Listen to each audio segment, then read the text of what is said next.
So good morning mga guys, may deliver tayo dyan sa Gentry at saka sa Pampanga. So mamimili na tayo dito sa ating mga alaga mga guys.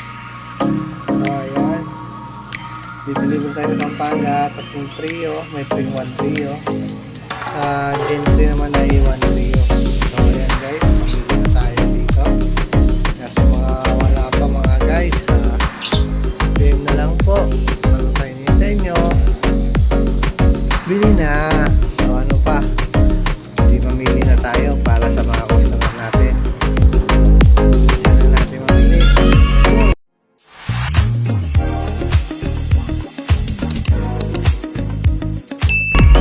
So good morning mga guys, at ito na yung ating natin mga guys. Yung trio dito sa Gentry. Tatlong trio, bali apat na trio yan. May 1 trio guys yan. Isa pa, may 1 trio. Ayan guys, wala apat na trio. So ito 1 trio. At may mga libre pang water tank. Ayan guys. Kaya sa mga wala pa mga guys, game na po kayo. Pahinihintay nyo. Ayan guys. Game na lang po.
Guys, nandito na kami guys. Yan, sa Pampanga guys.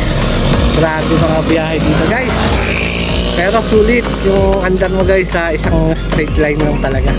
So ano pa hintayin natin, punta na tayo at malapit tayo sa kanya. So ayun nga mga kaboyet, nandito na po tayo. Ayan na si ma'am, ang ganda naman yung customer natin. So ayan, so tatanungin natin si ma'am kung taga saan sila. Ma'am, taga saan po pala kayo ma'am? Taga Manipaog Paralaya. Yun, oh. Ang layo talaga dito, ma'am. Pero okay yung biyahe. Ang ganda ng mga tanawin mo. So, maraming salamat, ma'am, sa nabili mo. Sana maparami mo. Ayan. So, ayan, ma'am. Sunod si ma'am naman daw magbablog pa. Okay na mo. Saka ako na iyak. Ayusin niya pa yung mga lagayan niya. So, hindi pa nakaprepare masyado. Kaya, inuna niya muna yung crayfish kasi talagang excited din siya magkaroon ng Red Super Saiyan crayfish. Kaya, ma'am, maraming salamat po, ma'am. Sana maparami niyo po. So, ayan, mga kaboyet, sa mga wala pa, huwag na po kayong magmaya o magpatumpik-tumpik pa yan, guys. PM na lang po. So, ano pa hinintay nyo? Bili na!